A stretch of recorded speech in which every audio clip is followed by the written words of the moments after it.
سورۃ البقرہ آیت نمبر 177. لیس البر ان تولوا وجوہکم قبل المشرق والمغرب. نیکی صرف یہ نہیں ہے کہ تم اپنا رخ مشرق یا مغرب کی طرف کر لو. بیسیکلی یہودیوں کو ٹونٹ کیا جا رہا ہے نا. پیچھے پس منظر میں ہم تحویل قبلہ کا مضمون کور کر چکے ہیں. انہوں نے ایک لکیر پیٹنا شروع کر دی تھی کہ جب تک ابراہیمی قبلے کی طرف مسلمان نہیں گئے تھے تو یہ کہتے تھے کہ یروشلم تو ابراہیمی قبلہ ہے ہی نہیں ہے، لیکن آپس میں چیما گوئیاں کرتے تھے. جب اللہ تعالیٰ نے قبلہ یروشلم کی بجائے خانہ کعبہ کر دیا تو پھر انہوں نے اوپنلی یہ کہنا شروع کر دیا کہ یہ کیا ہوا، ابھی تک تو تم ہمارے قبلے کی طرف نماز پڑھ رہے تھے، اب تم نے اپنا قبلہ بدل لیا. حالانکہ وہ اندر سے ہی جانتے تھے کہ ابراہیمی قبلہ جو ہے وہ خانہ کعبہ ہے. قبلہ اول بھی کعبہ ہے، قبلہ آخر یعنی فائنل قبلہ بھی کعبہ ہے. قبلہ اوسط درمیانی پیریڈ کے لیے جو صحیح بخاری میں آتا ہے 17 مہینے تک کے لیے وہ بیت المقدس جسے یروشلم بھی کہتے ہیں، ایلیا بھی کہتے ہیں، اور بعد میں وہاں پہ حضرت عمر کے دور میں مسجد اقصیٰ بھی بن گئی. ویسے جو اس کو مسجد اقصیٰ احادیث کے اندر آیا ہے یا قرآن حکیم میں سورہ بنی اسرائیل میں، اس سے مراد دور کی مسجد ہے. تو اللہ تعالیٰ ہمارا یہ کوئی نیکی صرف یہ نہیں ہے کہ آپ کا رخ مشرق کی طرف ہے یا مغرب کی طرف. اللہ کو کیا فرق پڑتا ہے؟ پہلے آیات گزر چکی ہے نا کہ تم جس طرف بھی رخ کرو گے اللہ کا چہرہ پاؤ گے. اللہ کو تو فرق نہیں پڑتا. اور واقعی دنیا میں بھی آپ دیکھ لیں، یعنی ہم سب کانٹیننٹ کے لوگوں کا جو قبلہ ہے وہ مغرب کی جانب ہے، لیکن اگر آپ یورپ میں چلے جائیں، افریقہ میں چلے جائیں تو ان کا قبلہ مشرق کی جانب ہے، کیونکہ سینٹر میں آ جاتا ہے نا خانہ کعبہ شریف. تو خانہ کعبہ شریف سے جو پرلی طرف لوگ آباد ہیں وہ مشرق کی طرف منہ کرتے ہیں، جو اس طرف لوگ آباد ہیں وہ مغرب کی طرف منہ کرتے ہیں. تو اللہ کو تو فرق نہیں پڑتا. نیکی صرف یہ نہیں ہے کہ تم اپنا چہرہ مشرق یا مغرب کی طرف کرو، وَلَٰكِنَّ الْبِرَّ، بلکہ نیکی یہ ہے. اب گنتے جائیں جناب چیزیں. من آمن باللہ، جو کوئی ایمان لائے اللہ پر، والیوم الآخر، اور قیامت کے دن پر.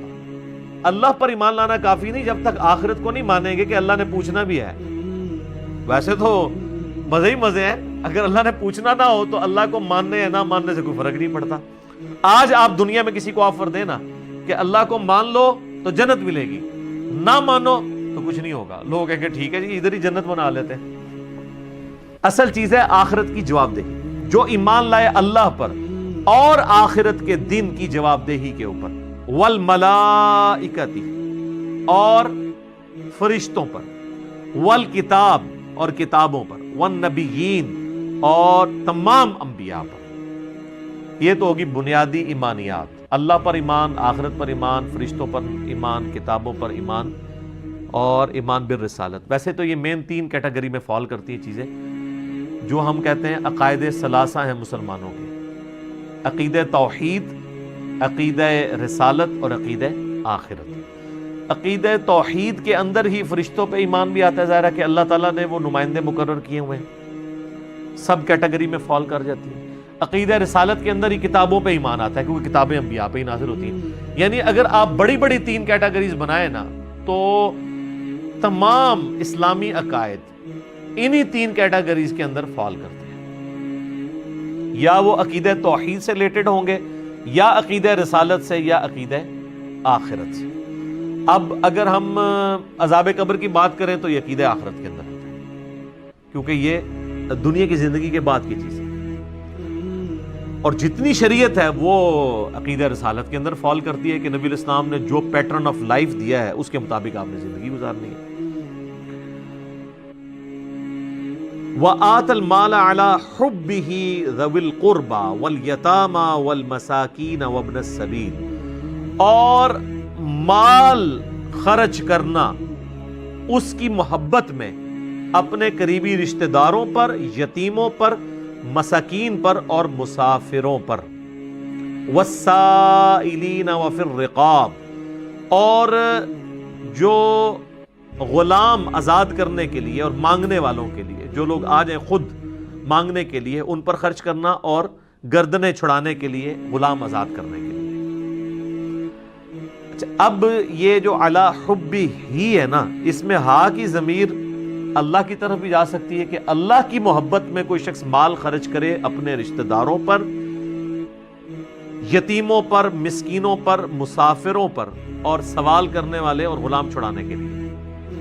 اور ہاں کی ضمیر جو ہے وہ مال پہ بھی جا سکتی ہے کہ مال کی محبت کے باوجود اس کی محبت میں، مال کی محبت میں ہوتے ہوئے بھی مال خرچ کرنے کے لیے تیار ہو جائے.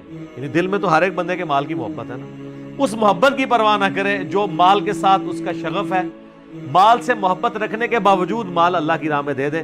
تو کیا وہ ثابت کرے گا کہ مجھے اللہ کی محبت جو ہے وہ مال کی محبت سے بڑھ کر ہے؟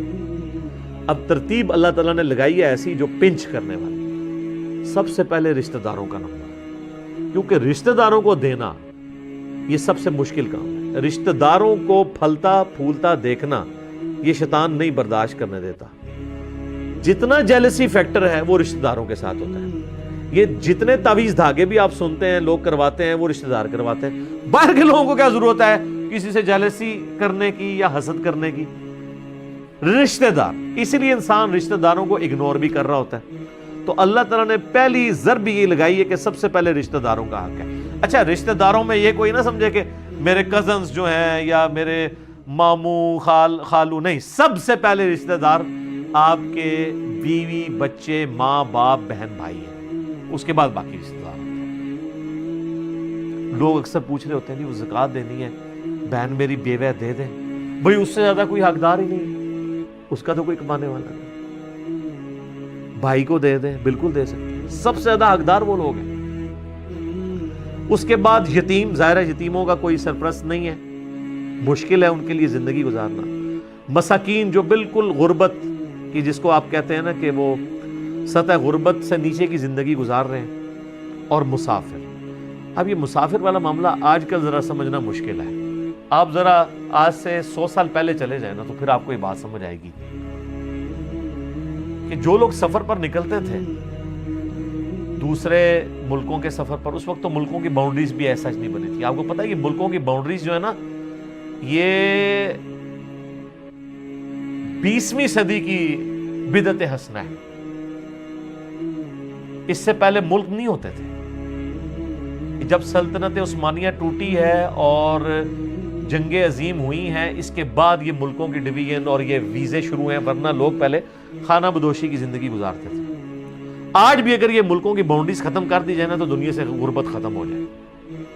اب کتنے ٹیلنٹڈ لوگ ہیں جن کے پاس یہ ٹیلنٹ نسل در نسل موجود ہے کہ وہ زمین میں زراعت کا کام کر سکتے ہیں، لیکن غریبوں کے پاس زمینیں نہیں ہیں. ایسے کئی لوگ ہیں. اب ایسے لوگ کئی انڈیا میں آباد ہیں، اگر وہ پاکستان میں آ جائیں، ان کو نیشنلٹی یہاں کی مل جائے، کم از کم مسلمانوں کو. ویسے تو ہندوؤں کو بھی دینے میں کوئی حرج نہیں ہے تالیف قلب کے لیے. تو یہاں پہ آ کے آبادی کر سکتے ہیں، ہماری اکانومی کو بہتر کر سکتے ہیں. پاکستان کے اندر کئی علاقے ایسے موجود ہیں جہاں پہ زراعت کی جا سکتی ہے، صرف وہاں تک ایک نہر پہنچانے کی دیر ہے. تو آپ دیکھیں یہ جب تک نہری نظام نہیں تھا پاکستان انڈیا میں بنا ہوا تو یہ اتنی ہریالی نہیں تھی یہاں پہ. اب تو آپ دیکھیں جناب کایا پلٹ گئی ہے جب سے یہ سسٹم بنا ہے ان 100 سالوں کے اندر. آج بھی آپ دیکھ لیں دنیا رو پیٹ رہی ہے. سب سے محفوظ ترین علاقے صحت کے پوائنٹ آف ویو سے، رزق کے پوائنٹ آف ویو سے، موسم کے پوائنٹ آف ویو سے یہی ہیں. انڈیا، پاکستان، بنگلہ دیش، یہ پورا ایک ریجن. تو پہلے جو لوگ سفر اختیار کرتے تھے تو سفر میں اگر آ کے قافلے کو کسی نے لوٹ لیا تو وہ اگر نکلے ہوئے 6 مہینے کے سفر کے اوپر، ظاہر ہے کم از کم تو اتنے ہوتے تھے سفر. یہاں سے جو حج کرنے جاتے تھے 4 مہینے جانے کے لگتے تھے، 4 مہینے آنے کے. ایک حج کے موقع پہ نکلتے تھے نا تو اگلے حج کے موقع پہ وہ حج کر کے واپس آتے تھے. اسی لیے تو وہ رشتہ داروں سے گلے لگ کے تو رو کے جاتے تھے، پتہ نہیں واپس آنا ہے کہ نہیں آنا، اور وہ واپس آئے نا پیچھے کو مر جائے. تو ویسے پہلے حج بڑا مشکل تھا. 4 مہینے کا سفر کدھر، اور آج 4 گھنٹے کی فلائٹ ہے اسلام آباد سے جدے کی، اور کوئی تکلیف نہیں ہے. ذرا سی آنکھ لگتی ہے تو جناب جدہ آ جاتا ہے. اور 4 مہینے آپ نے سواری پہ سفر کرنا ہے، یا اگر کوئی سپوز بحری جہاز میں بھی جاتا تھا 2 ہفتے تو لگ ہی جاتے تھے. اور اس میں کئی لوگوں کو سی سکنس ہو جاتی تھی کیونکہ سمندر کی ایک خاص سمیل ہے مچھلیوں کی وجہ سے، وہ لوگوں کے دماغ کو چڑھ جاتی ہے کئی لوگوں کے ساتھ ایسا ہوتا ہے وہ پورے راستے 2 ہفتے تک الٹیاں کرتے جاتے تھے. تو ایسے بھی اگر 2 ہفتے آپ کو ایک جگہ پہ قید کر دیا جائے, ابھی یہ کورونا کی وجہ سے لوگ قید ہیں, تو آپ دیکھیں کتنی مشکل زندگی ان کے لیے ہوئی ہے. تو لوگ اس طرح وہ مشکل کی تکلیف کی زندگی گزارتے تھے. آج کے دور کو نہ دیکھیں, جب انٹرنیٹ ہے تو آپ آج جناب تھوڑے پیچھے ٹوٹی کٹ دی نا نیٹ والی, ایک دن نہیں تھوڑا لنگنا. آپ امیجن کریں نیٹ بند ہو جائے. وہ کسی نے پرائم منسٹر کو مشورہ دیا تھا, آپ نے لوگوں کو گھر میں رکھنا ہے تو مفت انٹرنیٹ کا کنیکشن دے دیں ان کو, نہیں نکلیں گے باہر. تو اس زمانے کی بات ہو رہی ہے, آج سے 100 سال پہلے, کوئی پرانی بات بھی نہیں. تو قرآن کے نزول کو آلموسٹ 1400 سال گزر چکے ہیں. اگر آپ 1400 سال میں دیکھیں تو صرف یہ 100 سال ڈیفرنٹ ہے. پہلے 1300 سال تو وہی ہیں جو ہم ڈسکس کر رہے ہیں اس میں. مسافر, اب جس مسافر کی جیب کٹ گئی ہے تو وہ تو آ گیا, اب زکوٰۃ لینے کے قابل ہو گیا ہے, اس کی پلے تو کوئی شے نہیں ہے. تو اسی لیے یہ ترغیب دلائی گئی ہے کہ مسافروں کو دینا ہے. وہ مسافر واقعی ضرورت مند ہو سکتا ہے, اب وہ ایزی لوڈ تو نہیں کروا سکتا گھر سے, اگر جیب کسی کی کٹ گئی ہے تو. یہ تو آج کے زمانے کی بات ہے. ایون آج بھی جن لوگوں کو ٹیکنالوجی کی خبر نہیں ہے, یا جن لوگوں کو پیچھے کوئی سپورٹ کرنے والا نہیں ہوتا, دوسرے شہروں میں آتے ہیں خریداری کے لیے, جیب کٹ گئی ہے, ان کے پاس بیچاروں کے پاس واپسی جانے کا کرایہ بھی نہیں ہوتا. جینون ایشو بھی آ جاتا ہے. بعض اوقات تو خیر لوگ ایسے ہیں جو روزانہ ہی کرایہ مانگ رہے ہوتے ہیں, وہ تو ایک پروفیشنل ہے, ان کی بات نہیں ہو رہی ہے. تو اس کا بڑا آسان طریقہ میں اکثر بتاتا ہوں کہ اگر کوئی اس طرح کا بندہ آپ کو مل جاتا ہے نا, جو کہتا ہے میں نے فلاں جگہ جانا ہے, تو اسے پیسے دینے کی بجائے نا اسے ٹرین میں یا بس میں بٹھائیں. تو اور ٹرین والے جہاں سے ٹکٹ لینے والا ہے اس کو بھی بتا دیں ٹکٹ واپس کرے تو پھاڑ دینا ہے اور پیسے تو نہیں رکھ لینے ہیں. اور کنڈکٹر کو بتا دیں کہ اگر یہ ٹکٹ واپس کر کے اترے تو پیسے تیرے, اس کو نہیں دینے, تاکہ جینون پتہ چل جائے. بعض اوقات وہ لے کے چڑھ جاتے ہیں, پھر کنڈکٹر کے ساتھ تھوڑی کر کے آگے جا کے اتر جاتے ہیں, پیسے اپنی جیب میں ڈال دیتے ہیں. تو بجائے یہ کہ ان کے ہاتھ میں پیسے دینے کے, ان کو اس طریقے سے اکوموڈیٹ کیا جائے. اور سائلین جو ہیں, واقعی جو مانگنے والے ہیں, اب وہ مانگنے والا پروفیشنل نہ ہو, وہ ظاہر آج کی ڈیٹ میں ذرا مشکل ہوتا ہے جج کرنا ایک عام بندے کے لیے. جو لوگ تھوڑے سے یعنی اس ایشو کے ساتھ وابستہ ہیں, یا جو آپ سمجھ لیں مارکیٹ کے اندر بیٹھے ہیں, وہ تو روزانہ شکلیں دیکھ دیکھ کے ان کو پتہ چل گیا ہوتا ہے کہ یہ تو روزانہ مانگنے آتے ہیں. تو ایسے لوگوں کو تو اسلام کہتا ہے آپ نے ڈسکریج کرنا ہے, پروفیشنل بیگرز کو ڈسکریج کرنا ہے. ڈسکریج کرنے کا یہ مطلب نہیں ہے کہ ان کو صلواتیں سنانی ہے, بلکہ وہ آگے جائے گا, بنی اسرائیل میں آ جائے گا کہ تم نے جھڑکنا نہیں, اگر کسی کو نہیں دینا تو اس کو جھڑکو مت, بلکہ احسن طریقے سے بات کو ٹال دو. کوئی شخص کہتا ہے روٹی کھانی ہے تو روٹی کھلا دیں اس کو, بجائے روٹی کے پیسے دینے, تاکہ کم از کم یہ کنفرم ہو جائے کہ اس نے روٹی کھانے کے لیے مانگا. وفر رقاب, اور غلام آزاد کرنے کے. غلام آزاد کرنے میں تو اس وقت غلامی کا ایک دور تھا, تو اللہ تعالیٰ نے اس چیز کو انکریج کیا کہ غلام کو آزاد کرنے کا اتنا ثواب ہے. حتیٰ کہ آپ دیکھیں گے ہماری کئی ایک عبادات کے کفارے کے طور پر غلام آزاد کرنے کی بات ہوئی ہے. روزہ توڑ لیا تو غلام آزاد کرو, قتل خطا ہو گیا کسی سے, جان بوجھ کے نہیں, ایکسیڈنٹل, وہ بھی ایک غلام آزاد کرے گا. دیت تو اللہ دے گا, غلام بھی الگ سے آزاد کرے گا. اسی طریقے سے قسم توڑ دیا ہے, اس کا کفارہ بھی ہے, ایک غلام آزاد کرے گا. اس چیز نے آہستہ آہستہ غلامی والا سسٹم دنیا سے ایلیمنیٹ کر دیا. آج کے دور میں آپ اس کی ماڈرن فارم لے سکتے ہیں, مقروض کی گردن چھڑانا. وہ بھی آلموسٹ غلام ہو چکا ہوتا ہے. اگر کوئی واقعی جینون کیس آپ کے سامنے ہے اور آپ کو اللہ تعالیٰ نے استطاعت دی ہے, تو آپ بجائے یہ کہ 1000 بندوں میں اپنی زکوٰۃ تقسیم کرتے رہیں, کسی ایک بندے کو ایک بار اس کی گردن آزاد کروا دیں اس طرح کے قرض سے, تاکہ وہ سٹیبل ہو سکے. بشرطے کہ وہ سٹیبل ہو, یہ نہ ہو کہ وہ گردن چھڑا کے اور جا کے آگے قرضہ لے لیں. ایسے لوگ بھی ہوتے ہیں. کئی لوگ ہیں یعنی ان کو آپ تھوڑا سا کاروبار سیٹ کر کے دیں تو وہ چیزیں بیچ کے پھر کسی اور کے پاس جا کے مانگنا شروع کر دیتے ہیں, اور وہ پروفیشنل بیگرز ہوتے ہیں. ان چیزوں کو بھی دیکھنے کی ضرورت ہوتی ہے. اچھا, اب اللہ تعالیٰ نے ایمانیات کے بعد اعمال کا 2 ہی چیزیں ہیں نا, ایمان اور عمل. ایمانیات ہیں اور عمل صالح ہیں. ایمانیات تو آ گئی, عقیدہ توحید, رسالت اور آخرت. اس کے بعد اعمال کا جب سلسلہ شروع ہے تو آپ دیکھ لیں حقوق العباد پہلے ذکر ہوئے ہیں کہ اللہ کی راہ میں اپنا مال خرچ کرنا ہے، جیب ڈھیلی کرنی ہے، اور کس طریقے سے اپنے رشتہ داروں پہ خرچ کے، اپنے قریبی مساکین جو لوگ ہیں ان پہ خرچ کر کے، اور جو مسافر ہیں گردنیں چھڑانے کے لیے، اور جو لوگ غریب ہیں مانگنے والے ان کو دے کر۔ اس میں ایک حدیث بھی ہے بخاری مسلم دونوں میں، نبی علیہ السلام نے فرمایا جو شخص یہ چاہتا ہے نا کہ اللہ تعالیٰ اس کی عمر میں برکت کر دے، عمر دراز کر دے اور رزق میں کشادگی کر دے، تو وہ اپنے رشتہ داروں کے ساتھ حسن سلوک کرے، صلہ رحمی کرے۔ یہ بڑا زبردست ایک ذریعہ ہے، لیکن یہ کام کرنا مشکل ہے۔ اصل بات یہ ہے، یہ کہنا بہت آسان ہے لیکن رشتہ داروں کے ساتھ حسن سلوک کرنا ذرا مشکل کام ہے۔ اب حقوق العباد کے بعد حقوق اللہ کا ذکر آ رہا ہے، وَأَقَامَ الصَّلَاةَ۔ اب دیکھیں نماز سے بڑی کون سی عبادت ہو سکتی ہے، لیکن اللہ نے اسے بعد میں ذکر کیا، اور قائم کرنا نماز کو، وَآتَ الزَّكَاةَ، اور زکوٰۃ دینا یا تزکیہ نفس کرنا، دونوں معنی درست ہیں، وَالْمُوفُونَ بِعَهْدِهِمْ إِذَا عَاهَدُوا، اور پورا کرنا اپنے وعدوں کو جب کہ وہ کسی سے وعدہ کریں، ایمان والوں کی یعنی یہ بات بتائی جا رہی ہے۔ وَالصَّابِرِينَ فِي الْبَأْسَاءِ وَالضَّرَّاءِ، اور صبر کرنے والے لوگ مصیبت کے حالات میں اور سختی کے حال میں، وَحِينَ الْبَأْسِ، اور لڑائی کے دوران یعنی جہاد کے دوران۔ ظاہر ہے کہ مصیبت میں، تنگی کون سی آ سکتی ہے، مال کی تنگی بھی، قحط سالی بھی آ سکتی ہے، اور جہاد میں تو ظاہر ہے کئی ایک تکلیف سے گزرنا پڑتا ہے، اس میں وہ صبر اختیار کرنے والے لوگ ہوتے ہیں۔ اولئک الذین صدقوا، تو ایسے لوگ ہیں جو کہ اپنے یعنی دعوی ایمان کے اندر سچے ہیں۔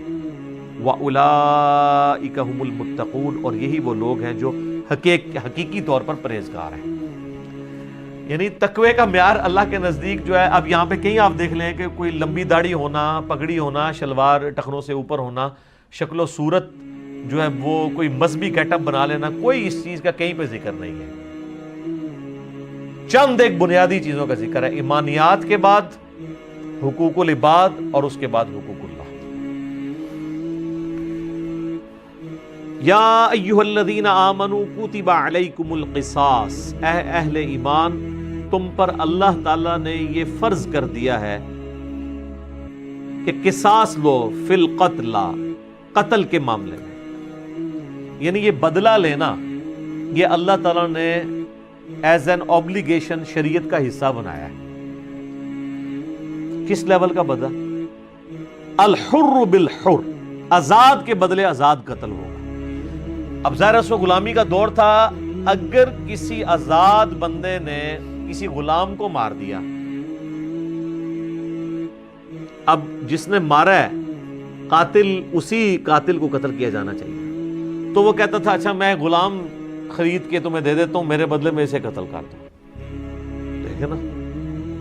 تو اس لیے اللہ نے کہا یہ کیا انصاف ہوا، آزاد کے بدلے میں آزاد قتل ہوگا، جس نے مارا ہے نا وہی مارا جائے گا اس کے بدلے میں۔ والعبد بالعبد، اور غلام کے بدلے غلام، غلام کے بدلے غلام کا مطلب ہے کہ ایک غلام نے اگر کسی کو مار دیا ہے تو اس کے بدلے وہی غلام قتل ہوگا، یہ نہیں ہے کہ کوئی اور غلام۔ یہی تو ہم کہتے ہیں جو ہمارے یعنی ایکسٹرا جوڈیشل ایکٹیویٹیز کرنے والی تنظیمیں ہوتی ہیں، وہ جب کبھی غیر مسلموں کے اوپر حملہ کرتی ہیں تو وہ کہتے ہیں کہ جی ہم پلی یہ لے رہے ہیں کہ جو ہے وہ اس ملک نے فلاں جگہ اپنی فوجیں بھیجی ہیں تو ہم اس کے مقابلے پہ ان کے شہریوں کو نشانہ بنائیں گے۔ تو قرآن تو اس کی اجازت نہیں دے رہا، قرآن تو انڈیویجول لیول پہ بھی اجازت نہیں دے رہا کہ ایک بندے کے بدلے دوسرا بندہ قتل نہیں ہو سکتا، چہ جائے کہ امریکہ کہیں پہ فوج بھیج رہا ہے اور آپ امریکہ کے شہریوں کو مارنا شروع کر دیں، اس چیز کی کوئی اجازت نہیں۔ وَالْأُنْثَى بِالْأُنْثَى، اور عورت کے بدلے عورت قتل ہو۔ یہ نہیں ہے کہ کسی کی بیوی نے کسی اور عورت کو قتل کر دیا تو اب وہ کہ اس کے بدلے میں تو چونکہ آزاد عورت ہوں تو میں ایک کوئی لونڈی خرید کے دے دیتی ہوں، تم میرے بدلے میں اسے قتل کر دو، یہ نہیں ہوگا۔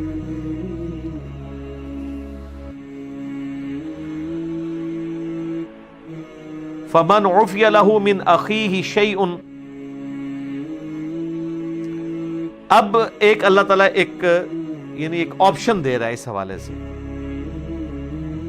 پس جس کو معاف کی جائے اس کی بھائی یعنی مقتول کے وارث کی طرف سے کوئی چیز، فاتباع بالمعروف، تو اسے چاہیے کہ وہ طلب کر سکتا ہے، مقتول کا وارث جو ہے وہ طلب کر سکتا ہے کیا، وَأَدَاءٌ إِلَيْهِ بِإِحْسَانٍ، وہ کیا طلب کرے گا؟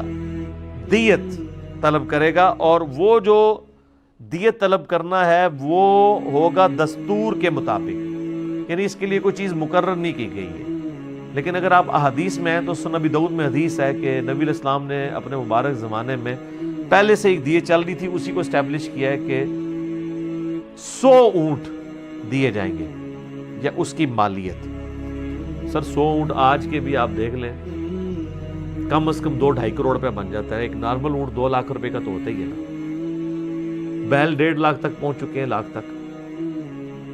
تو اب یہ حکومتیں ہماری کیا کرتی ہیں جی، زخمیوں کے لیے 5 لاکھ اور مرنے والوں کے لیے 25 لاکھ نہ، دیت جو ہے کم از کم ہوگی 2 کروڑ آج کی ڈیٹ میں۔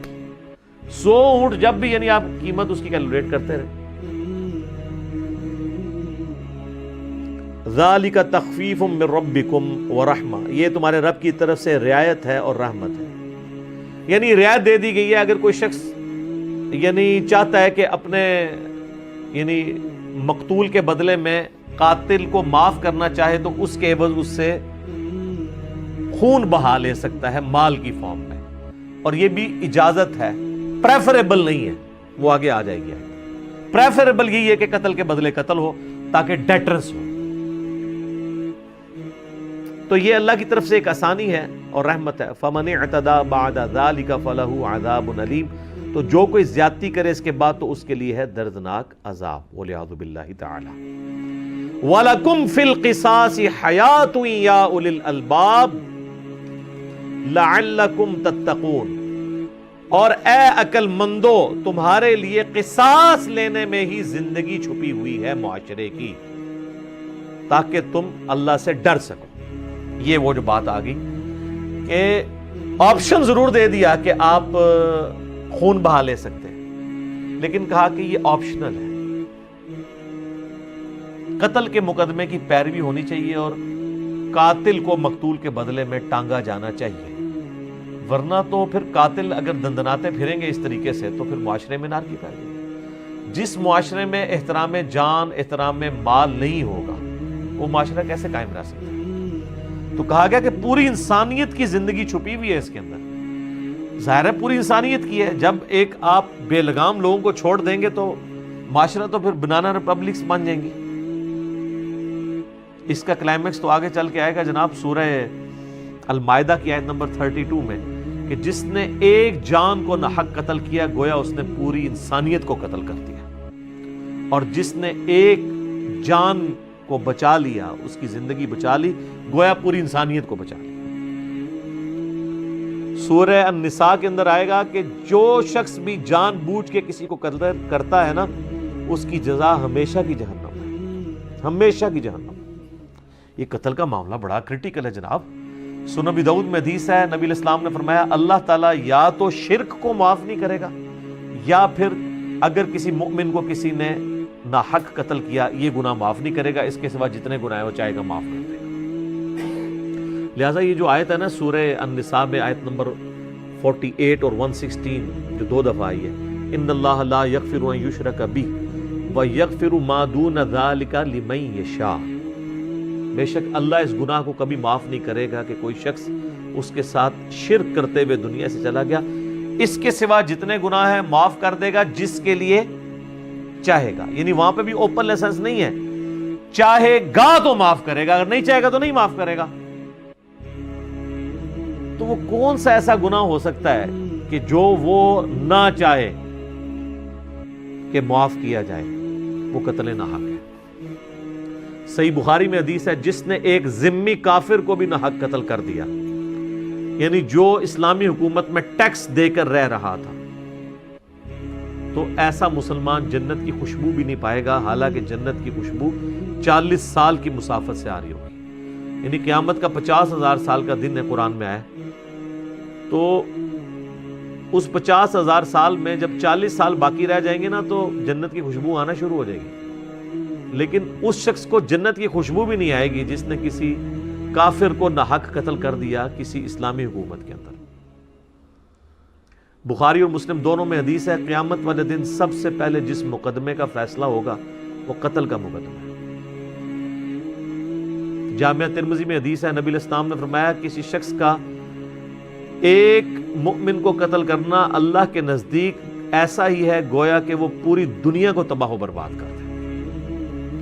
ترمذی اور ابن ماجہ میں حدیث ہے، موقوفن بھی ہے اور مرفوعن بھی ہے، موقوف روایت زیادہ مضبوط ہے، کہ عبداللہ بن عمر کہتے ہیں کہ کعبہ تیری خوشبو بڑی اچھی ہے لیکن ایک مومن کی دل کی حرمت اللہ کے نزدیک تجھ سے بھی زیادہ ہے۔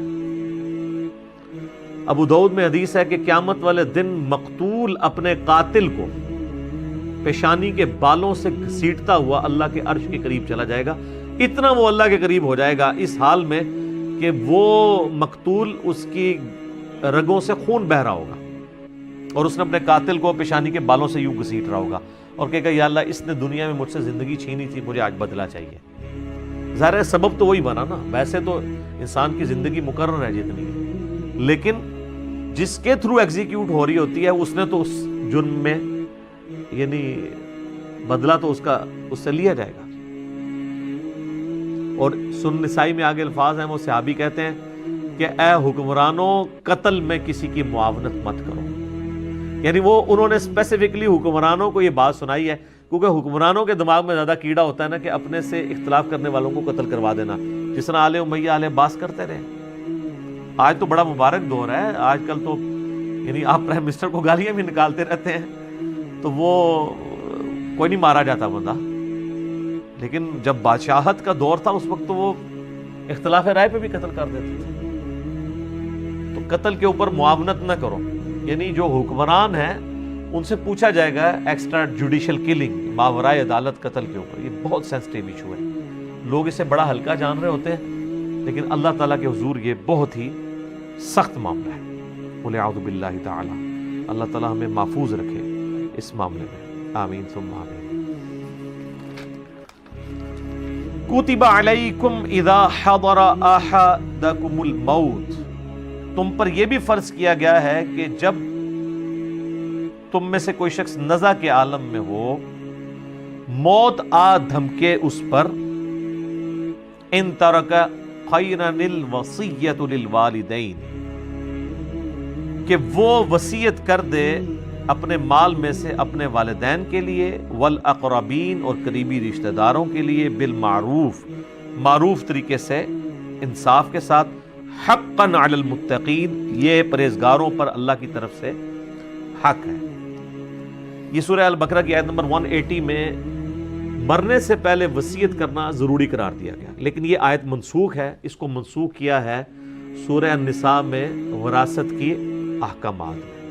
اس وقت تک اللہ تعالیٰ نے چونکہ وراثت کے احکام نازل نہیں کیے تھے، وراثت کے جب احکام نازل ہوئے ہیں تو اللہ تعالیٰ نے خود ہی پھر حصہ مقرر کر دیا ہے کہ ماں باپ کو 1/6 حصہ ملے گا، بیوی کو 1/8 ملے گا، اور ماں باپ اور بیوی کا حصہ جو ہے وہ اوورال مال میں سے نکلے گا، اور جو باقی بچ جائے گا اس کو اس طرح ڈیوائیڈ کیا جائے گا کہ ہر بیٹے کو 2 حصے ملیں اور بیٹی کو 1۔ یہ ایک جنرل رول ہے۔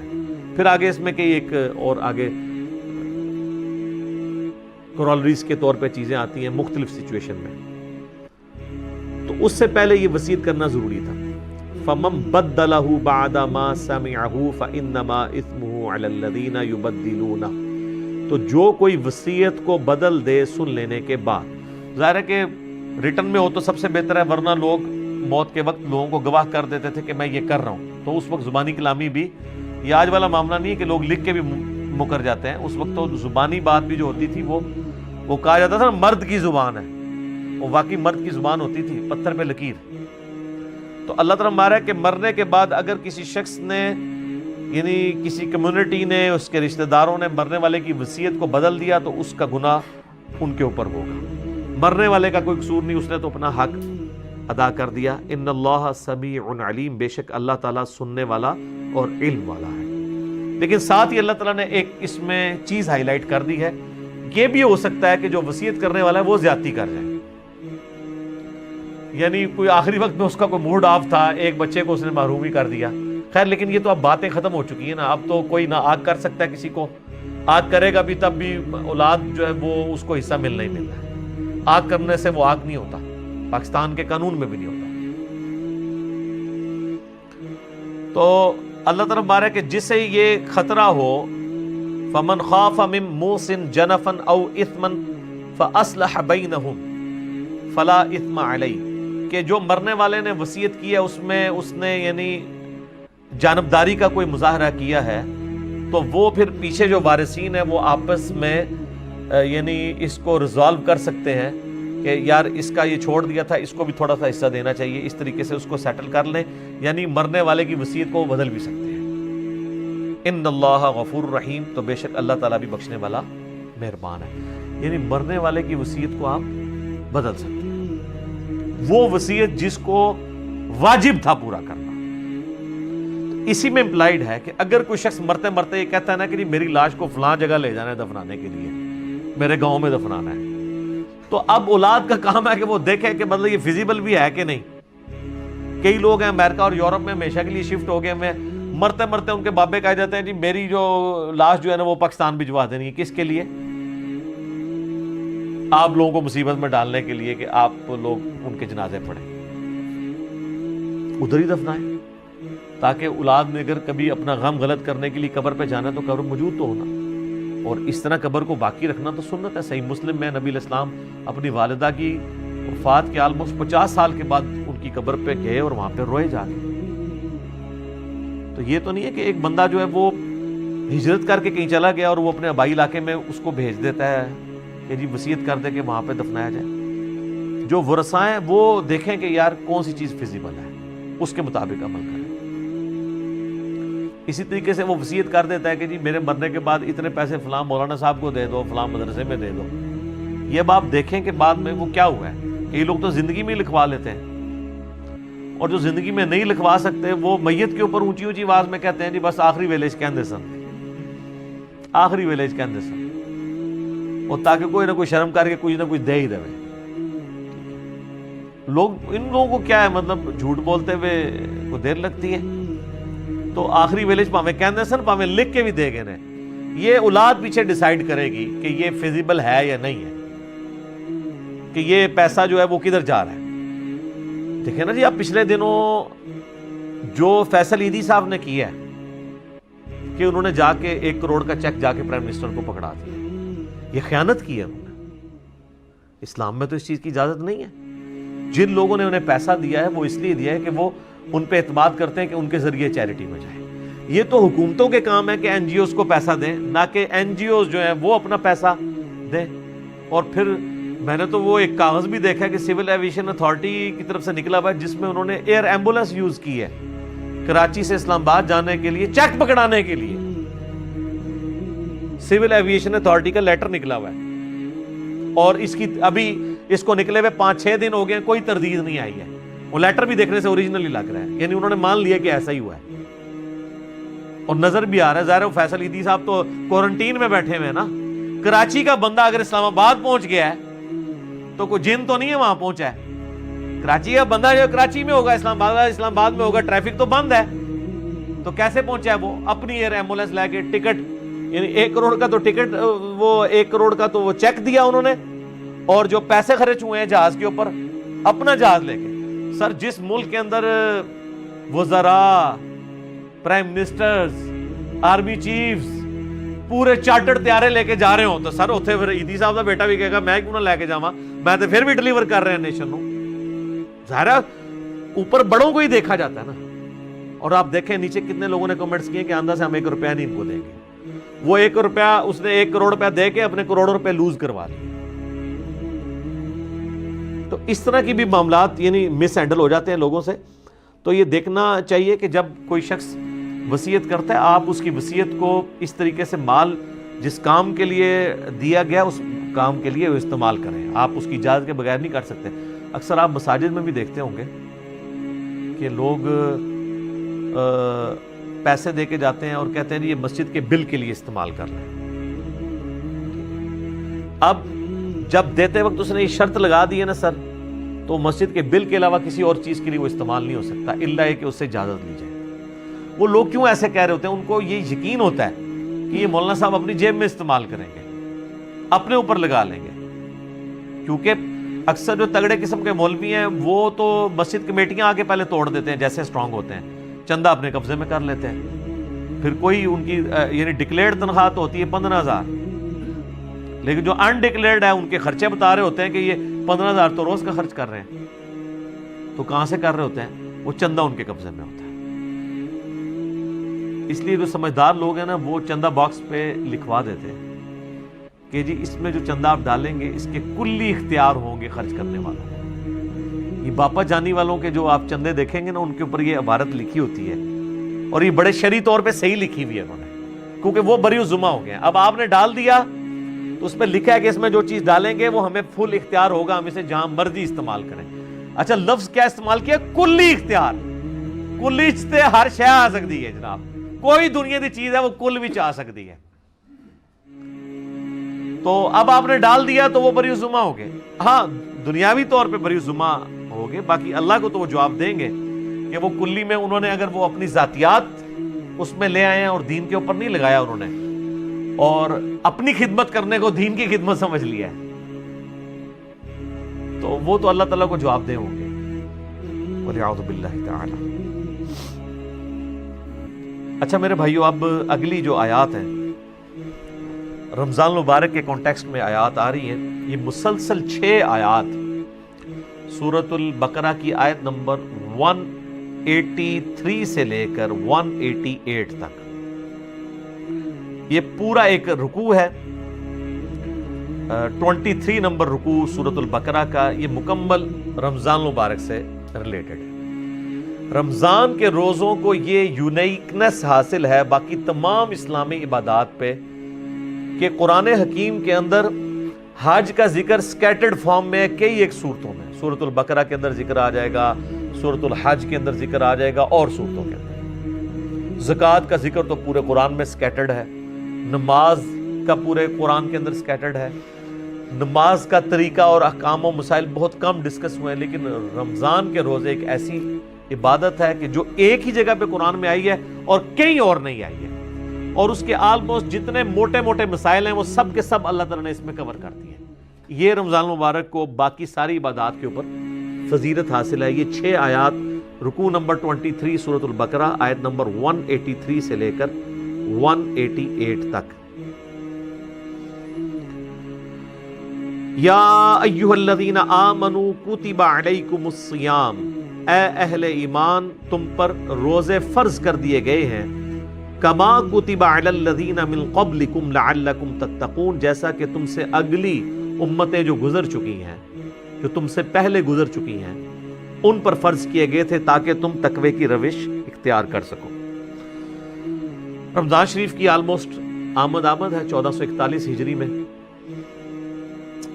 اور یہ اللہ کی طرف سے کرامت ہوئی ہے کہ شعبان کے آخری عشرے میں ہماری یہ آیات الحمدللہ رمضان مبارک سے ریلیٹڈ آئی ہیں.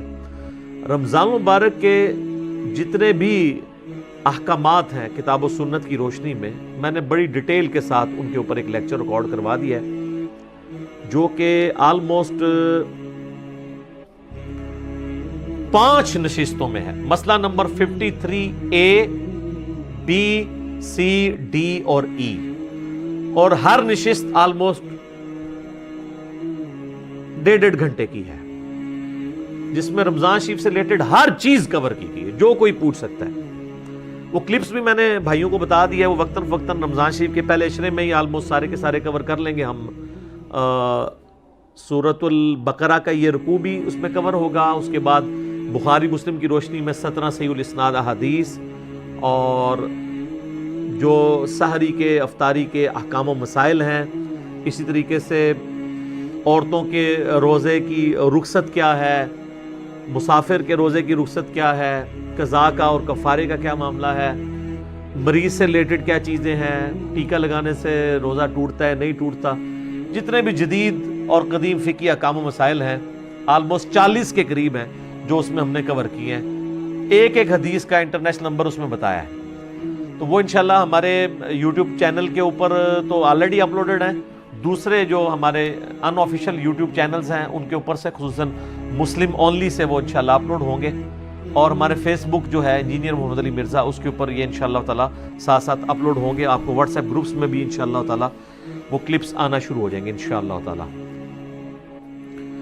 حصول برکت کے لیے میں 2-3 حدیثیں بیان کر دیتا ہوں۔ بخاری اور مسلم دونوں کی حدیث ہے کہ نبی صلی اللہ علیہ وآلہ وسلم نے فرمایا جب رمضان کا مہینہ آتا ہے تو اللہ تعالیٰ جنت کے دروازوں کو کھول دیتا ہے اور جہنم کے دروازوں کو بند کر دیتا ہے، اور سرکش شیاطین کو قید کر دیتا ہے، تمام شیاطین نہیں، سرکش شیاطین۔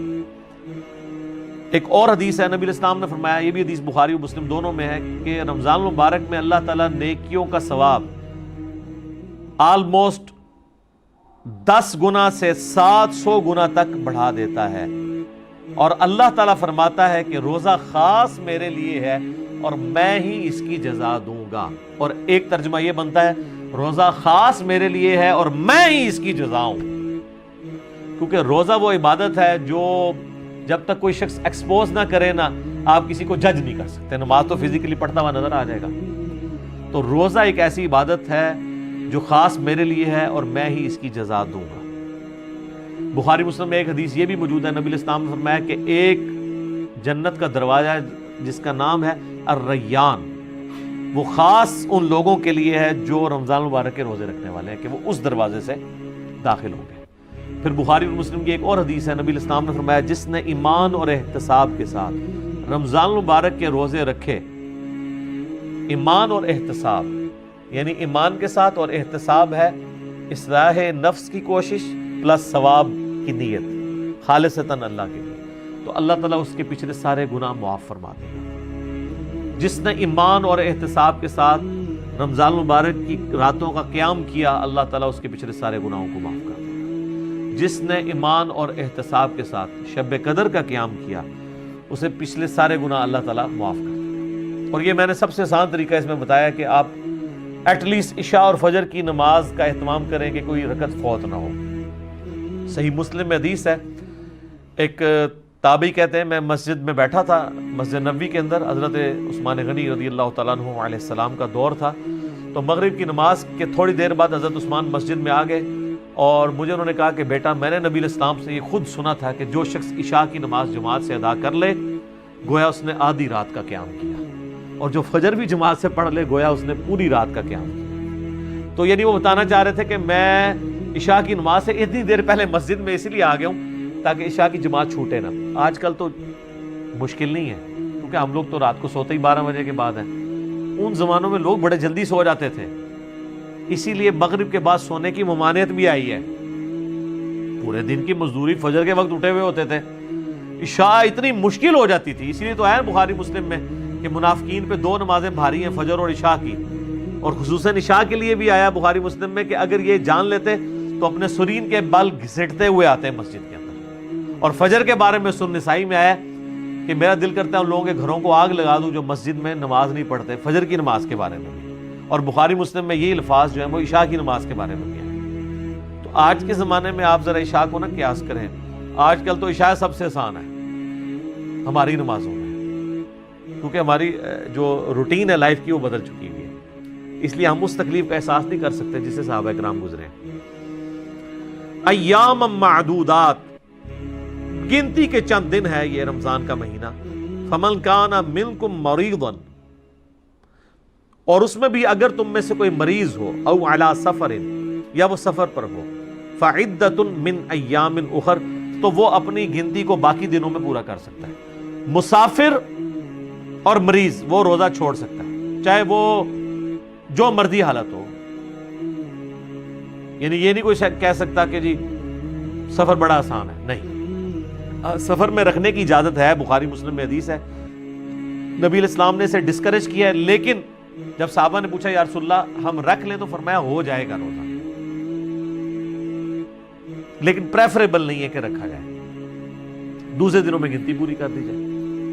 اور مریض ہی میں سنن ابی داؤد ترمذی ابن ماجہ میں حدیث آتی ہے کہ نبی علیہ السلام نے مریض کو اور پریگننٹ عورت کو اور دودھ پلانے والی عورت کو بھی روزے مؤخر کرنے کی اجازت دی ہے. لیکن اگر کوئی ایسا مریض ہے جس کی اب صحت مند ہونے کی امید نہیں ہے یا مرض کی وجہ سے روزے اتنے زیادہ ہو چکے ہیں کہ ان کی قضا دینا مشکل ہے تو پھر فدیہ دے دیں. اسی میں وہ عورت بھی شامل ہے کہ جس نے کافی زیادہ، ظاہر ہے ایک عورت پریگننٹ تھی، پھر اس کے بعد 2 سال دودھ پلاتی رہی اور پھر اس طرح اس کا سلسلہ 8-9 سال گزر گئے تو اس پہ تردد ہے، تو وہ صرف فدیہ دے ہے. اس میں سیدنا ابو ہریرہ کا قول ہے سنن کبریٰ البیہقی میں کہ آپ نے جو یہ روزوں کی قضا دینی ہے یہ اگلے رمضان سے پہلے دینی ہے. اگر اگلا رمضان آ گیا تو پھر اب آپ فدیہ بھی دیں گے اور ایک روزے کی بدلے ایک روزے کی قضا بھی کریں گے. اگر یعنی وہ رمضان سے اگلا رمضان آ گیا پھر ظاہر ہے اس رمضان کے بعد آپ قضا دیں گے نا. تو یہ اس میں احکام و مسائل ہیں. باقی مسئلہ 53A B C D E آپ دیکھ سکتے ہیں، میں نے ڈیٹیل کے ساتھ بتایا.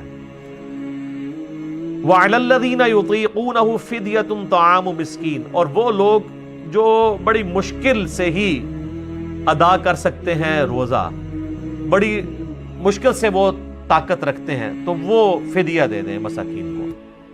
فَمَن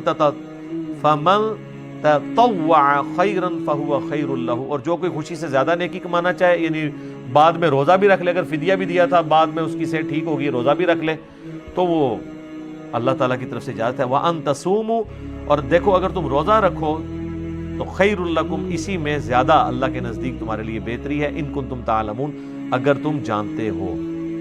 اچھا، یہ جو آیت ہے نا اس کے بارے میں صحابہ کے 2 موقف ہیں. صحیح بخاری میں 2 موقف امام بخاری نے نقل کیے ہیں. ایک صحابہ کا گروہ یہ کہتا ہے یہ آیت منسوخ ہے. پہلے یہ اجازت تھی کہ ایک صحت مند بندہ بھی روزے کے بدلے فدیہ دے سکتا تھا، چاہے روزہ رکھ لے چاہے فدیہ. جبکہ عبداللہ بن عباس رضی اللہ تعالیٰ عنہ کہتے ہیں یہ آیت منسوخ نہیں ہے، بلکہ یہ آیت آج بھی باقی ہے ایسے لوگوں کے لیے جو ایسے مریض ہیں جو بڑی مشکل سے روزے پر قادر ہوتے ہیں کہ وہ فدیہ دے لیں. صحت مند بندے کے لیے اپلائی نہیں ہوتی، اس کے اعتبار سے تو منسوخ تصور کی جائے گی، لیکن یہ آج بھی اس کا حکم باقی ہے. پھر امام بخاری باقاعدہ لے کے ہیں کہ انس ابن مالک، آپ کو پتہ ہے 110 سال کی عمر میں فوت ہوئے ہیں جی.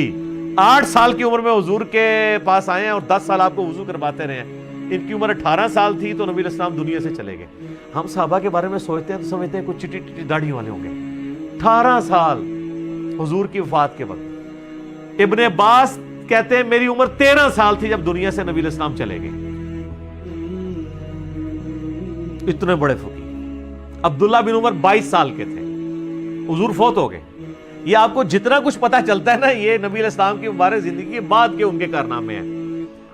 اس وقت تو بالکل وہ سمجھ لیں کہ نوجوان اور بچے ہی تھے. تو انس بن مالک کے بارے میں امام بخاری نقل کیا جب وہ بوڑھے ہو گئے نا تو روزہ نہیں رکھ سکتے تھے، تو وہ روزانہ ایک مسکین کو بلا کے گوشت کے ساتھ اس کو 1 وقت کا کھانا کھلایا کرتے تھے. اچھا، حنفیوں نے 2 وقت کا کھانا رکھا ہے لیکن قرآن کا اسلوب اس کو سپورٹ نہیں کرتا. اس میں ہے کہ مسکین کو کھانا کھلاؤ، تو کھانا کھلانا 1 ٹائم کا ہی کھانا ہوگا، 2 وقت کا نہیں. یہ لاجیکلی نہیں بنتا. تو یعنی انس بن مالک رضی اللہ تعالیٰ عنہ خود چاہے وہ دال کھاتے ہوں، مسکین کو جو ہے نا وہ اللہ کے لیے، لن تنالوا البر حتى تنفقوا مما تحبون، تم نیکی کے اعلیٰ ترین درجے کو نہیں پہنچ سکتے جب تک کہ اپنی پسندیدہ چیزیں اللہ کی راہ میں خرچ نہ کر دو. انس بن مالک مسکینوں کو کھانا کھلاتے تھے گوشت کے ساتھ. اجتہاداً امت نے اس پہ اجماع کیا کہ اگر کوئی کھانا نہیں کھلا سکتا تو 1 وقت کے کھانے کا فدیہ کسی مسکین کو دیں. اور یہ بھی ہو سکتا ہے کہ آپ کسی مسکین فیملی کو، غریب فیملی کو پورے مہینے کا اپنے جو روزہ، جس طرح شوگر کے مریض ہیں وہ بے شک جنگ بھی ہیں، وہ تو کبھی بھی قدرت نہیں رکھ پائیں گے، ان کے لیے مشکل ہو جاتا ہے، تو وہ ہر سال فدیہ دے دیں. بوڑھے لوگ ہیں 80 پلس ہیں 90 پلس ہیں، ان کے لیے روزہ رکھنا مشکل ہو جاتا ہے تو وہ 30 روزوں کا فدیہ نکال لیں جو 1 وقت کا کھانا بنتا ہے، جو ایوریج جتنا وہ کھانا جس سٹیٹس کا کھاتے ہیں. یعنی وہ اگر 200 روپیہ والا کھاتے ہیں تو 200 روپے کے حساب سے دیتے ہیں، 300 والا کھاتے ہیں 300 کے اعتبار سے. اور جو لوگ باہر کے ملکوں میں آباد ہیں نا تو وہ اپنے ملکوں کا حساب لگائیں گے. یہ نہیں ہے کہ وہ خود امریکہ اور یورپ میں کھا رہے ہیں اور جب فدیے کی باری آئے تو پاکستان میں پاکستانی صاحب سے فدیہ دے رہے ہیں، ان کا فدیہ نہیں ادا ہوگا، کیونکہ یہ ساری چیزیں بالمعروف ہوتی ہیں. جہاں پہ آپ رہ رہے ہوتے ہیں اس کے اعتبار سے یہ کنسیڈر کی جاتی ہیں چیزیں. تو وہ فدیہ آپ دے سکتے ہیں، اور اگر کوئی روزہ رکھ سکتا ہے تو پھر وہ روزہ رکھے گا، پھر اس کا فدیہ ایکسیپٹیبل نہیں ہوگا، لیکن یہ ہر شخص نے خود ڈیسائیڈ کرنا ہے. باقی اس میں